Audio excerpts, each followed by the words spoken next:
Както не сме толкова популярни, така и все повече от чуждестранните инструктори много желаят да се запознаят с нас, тъй като ни се носи славата на The Crazy Bulgarians. И навсякъде нашето малко общество бива приемано с отворени обятия. Leaders, my arm is pulsing energy. I go 3-2, 3-2. I could hold 3 and move Joe. But we're using more energy than necessary to give me the information. So instead, I'm going to keep my arm in 2 at a minimum connection and then push 3. Push 3, pull 3. So 3-2, 3-2. Maybe a little forward, maybe a little back, maybe a little back, maybe a little forward.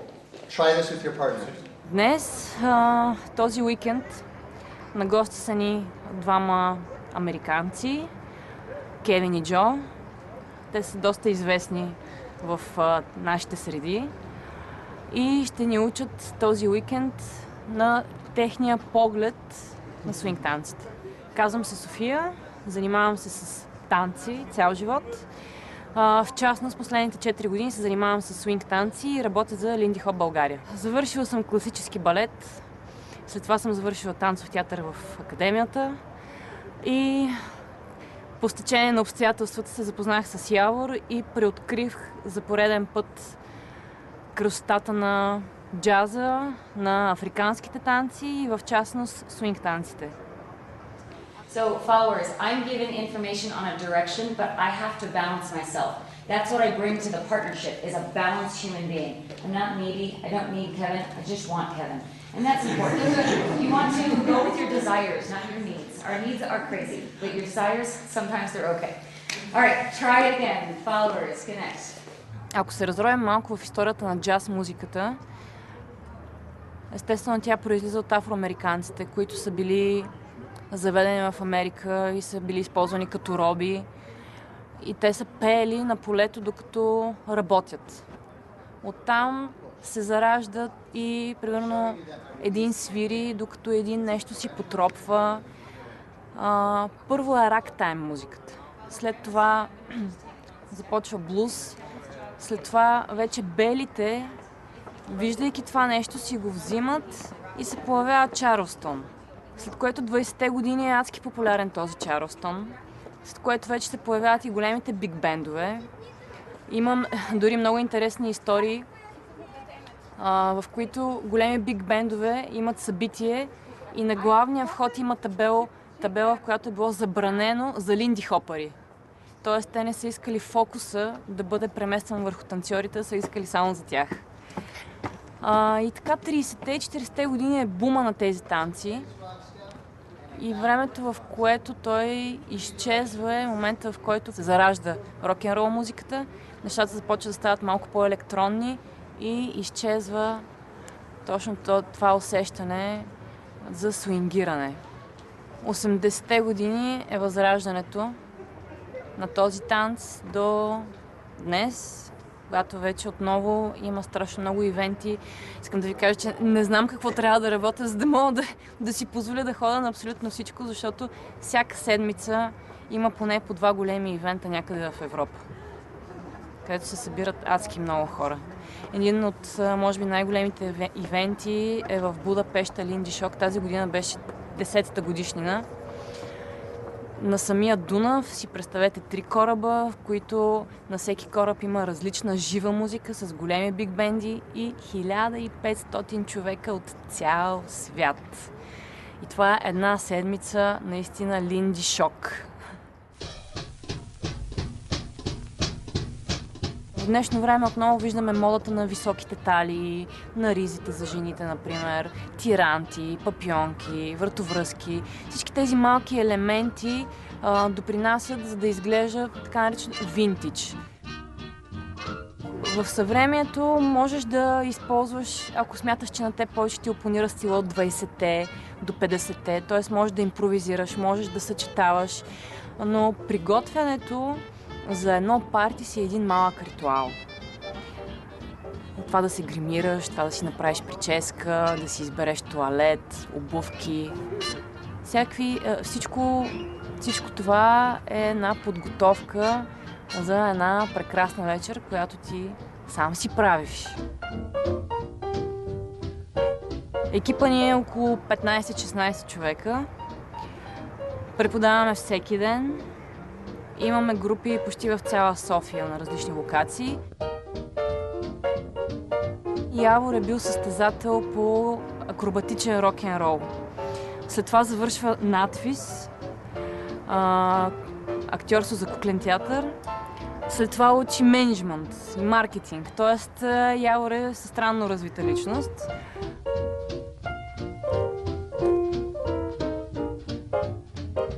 Ние в нашата среда си го наричаме The Godfather of Swing. Това е Явор Кунчев за нас. Той е ядрото, от него започна всичко, заедно с Тева Стаменкова. Реално той започва да танцува свинг и му трябва хора, с които да го споделя, защото разбира колко щастие дарява това нещо и започва да го преподава. От няколко двойки, мисля, че са били на първия урок само 3 двойки, вече сме над 300 активно танцуващи човека. Мисля, че се справя много добре.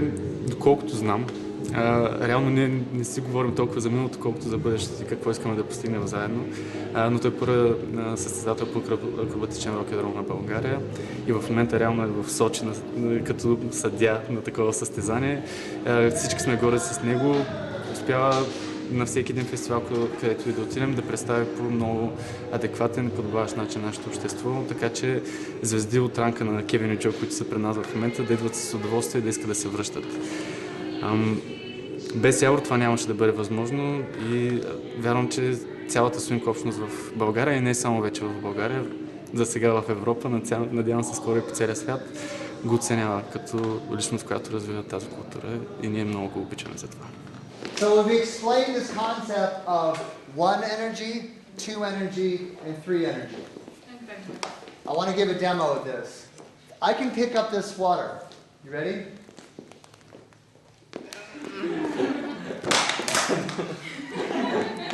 Look at my arm. Look at the water bottle. Have I picked up the water?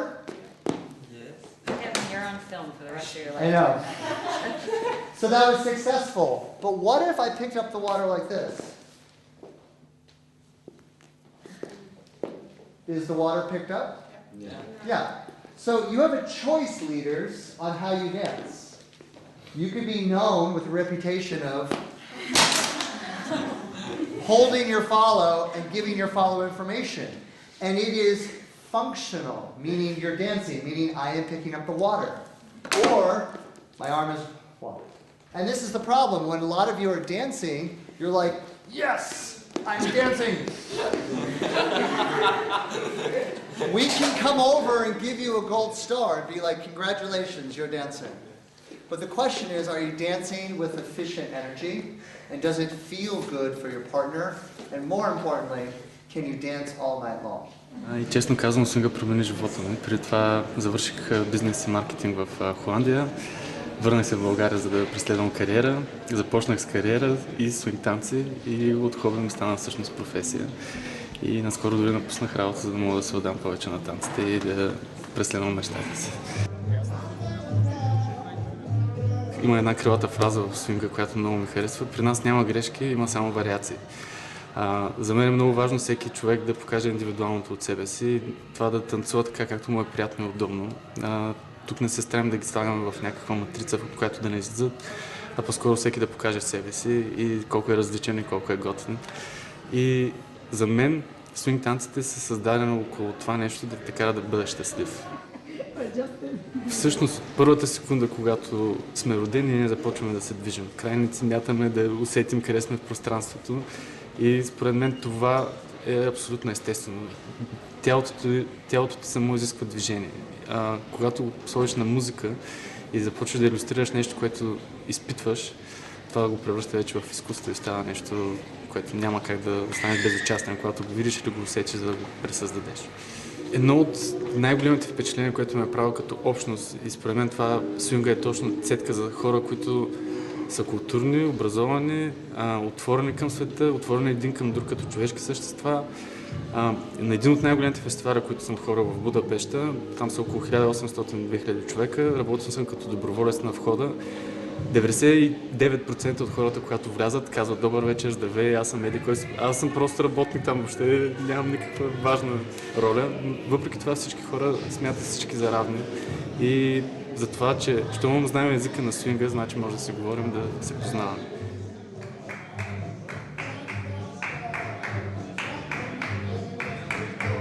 Има, може би, над 30 вида свингови танци.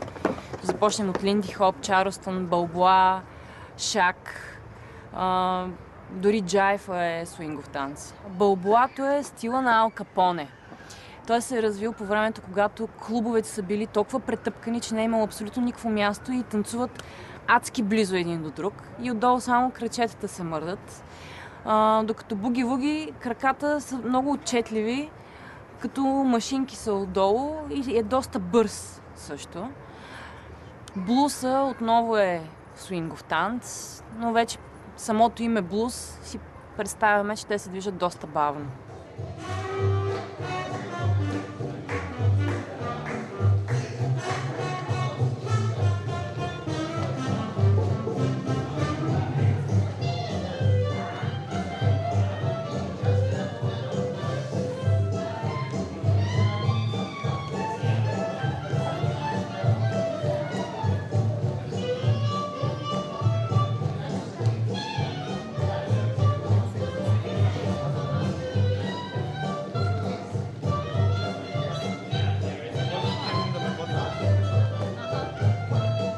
Това са Кевин и Джо, емблематична двойка в тези танци. От много отдавна се занимават, много състезания са печелили и имаме 3 дена workshop. В петък имаше соло часове, събота и неделя часове в двойки на различни нива. И освен като танцори са жестоки и като хора. И е супер забавно и приятно. С нощи, след часовете, отидохме първо в хоротеката, където понаучихме доста нови хора. Повечето от тях Кевин вече ги знаеше, тъй като той е идвал 2 пъти преди това в България, 90-те, за 1 месец и за 2 месеца. Направил си е сам гайда и той ме научи примерно как да броя неравноделните размери. Защото аз мога да го изтанцувам, но не мога да го преброя. И така, танцувахме почти цяла нощ хора, след което се преместихме в един бар и продължихме да танцуваме на по-различна музика. Към всякаква музика и танци има влечение. Вчера някой го беше разпитвал какви танци е танцувал и обяснението е било около 10 минути. Примерно над 10 различни фолклорни танци на различни държави. Ballroom dancing, салса, латино, танго, свинг, всичките видове свинг. Общо взето всичко е пробвал. Това танц е като един разговор, с който и да танцуваш. Дори да танцуваш едно и също нещо с различни хора, 2 разговора с различни човека са различни. И зависи от настроение, от момента, от музиката, от много неща.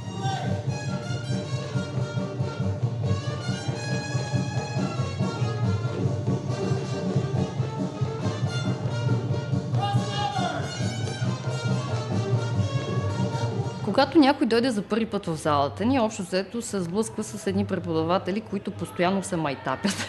И това, което разбират, че в тази атмосфера не е нужно нищо много специално, просто да идват и да се забавляват. Оттам нататък ги учиме на различни стъпки, които в началото са по-лесни, после стават по-трудни, после на хората им се струва всичко много сложно, накрая влизат в цялото това колело, започват да ходят на нашите партита и да виждат колко е социално това, което правим, колко сме...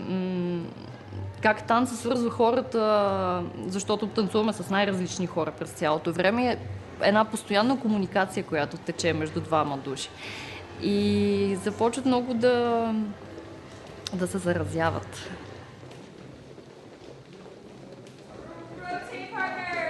Организираме ежегодно един много голям фестивал, който се казва София Swing Dance Festival, който събира, смея да твърдя, най-добрите танцори от Европа при нас. Миналата година беше бум, върховно, невероятно изживяване. Получихме страхотна оценка от цялото swing общество в Европа, дори в света. И тази година пак ще го провеждаме.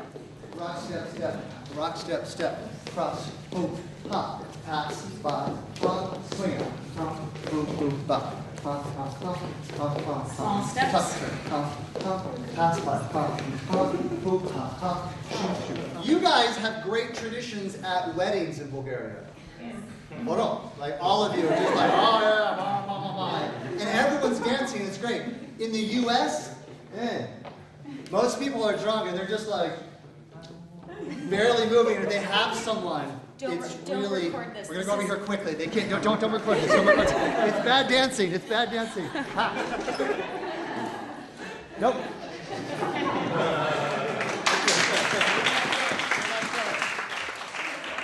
We're not going to show the drunk wedding dancing in the U.S.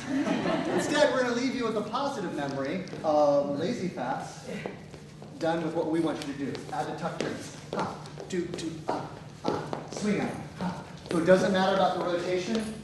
Do, da, cross it over. Ha, do, da, da, jiggy, jiggy, ha, oof, ha, oof, ha, shika, ah, ooh, ha, ha. Hi, my name's Kevin, My name is Joe. and we're from the United States of America, and we're doing a traditional dance form from New York City from the 1920s called Lindy Hop. I saw a commercial called Gap Khaki Swing, and this was in the late 90s, and I saw the aerials, and I thought, oh, I want to do that. I want to jump off of other people. And I found a place that I could learn how to do aerials. And I found out I also needed to dance, and I was like, okay, fine. And I ran into Kevin, and there were some teaching opportunities, and I felt like, I'll do this for a little bit, and then I'll go get a real job. Oops, 10 years later. Almost 10 years later, then it was like, oh, I guess I'm still traveling the world, getting to work with people who are very interested in learning this vintage American partner dance. I started dancing when I was 8 years old, tap, ballet, and jazz. Later in college, I actually started doing Bulgarian folklore dances. And then later I actually found Lindy Hop. So I actually traveled to Bulgaria in 1993 and 94 to learn dances as well as play music. I actually, Svirina Gaida. And then now I'm back in Bulgaria years later, but here to teach an American folk dance.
Now, I would like to dream that I made the entire gaida. What I made was the glavini, and then I killed the goat myself. Because when you're in the US and you need, and this is the 90s, and I need a new bag for my bagpipe, and it's hard to find a bagpipe maker. There's no bag stores for this kind of instrument. So I used an African pygmy goat and a knife. So I took it out back and slit the throat, and then I peeled off the skin and just used my fingers so you don't make a hole in the bag.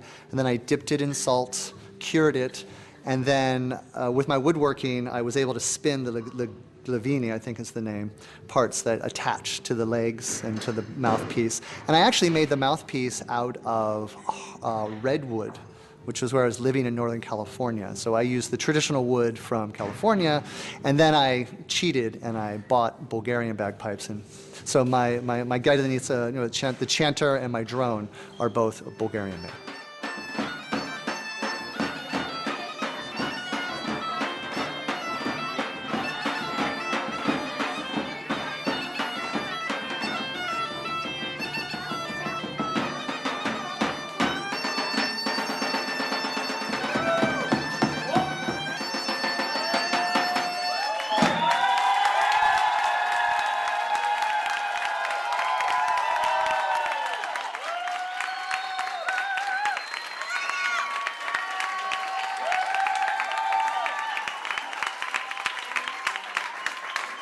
The main thing I love about Bulgarian culture is that you have a festival atmosphere, a dancing atmosphere. I love that the word to dance is the same word as to play in Bulgarian. So for Bulgarians, there's not a big difference. When you're dancing, you're playing. And that's a little bit different than the US. And when you look, I've always liked bagpipes as a child, but the Highland bagpipes, which are the most famous, they're war bagpipes. And the music is completely different as a result because you have festival music, happy music, wedding music, whereas the Scottish are playing it for battle or for funerals. So it's a very different experience.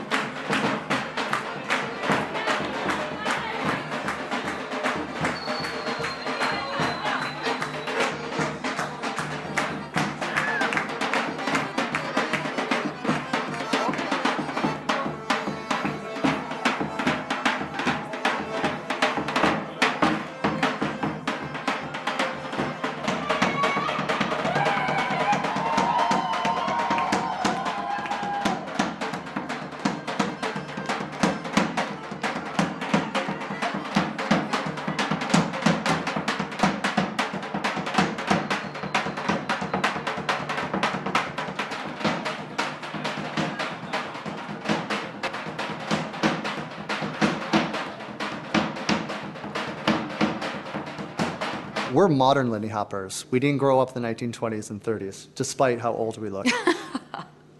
And as a result, we didn't, but it is part of our culture. But we're the West Coast side, because we're California dancers, and it has its own variations of the dance. In some ways, it's kind of like what I experienced last night. I went to a Horateca, which is new. When I was here in 93, 94, I wasn't experiencing that. So what I'm seeing now is Bulgarians are still doing their traditional dances, but now in a nightclub. And that was amazing for me to experience that. So we kind of have that going on with Lindy Hop.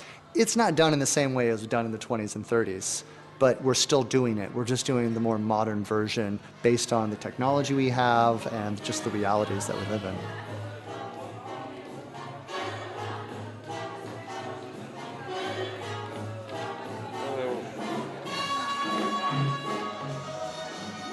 As an instructor, that's a huge pleasure to get to work with dancers who are excited and are ready to provide the energy and not just take it. So I would say my experience with the Bulgarian dancers is they are alive and they're just ready to have a great time, and that's hugely important for the spirit of Lindy Hop.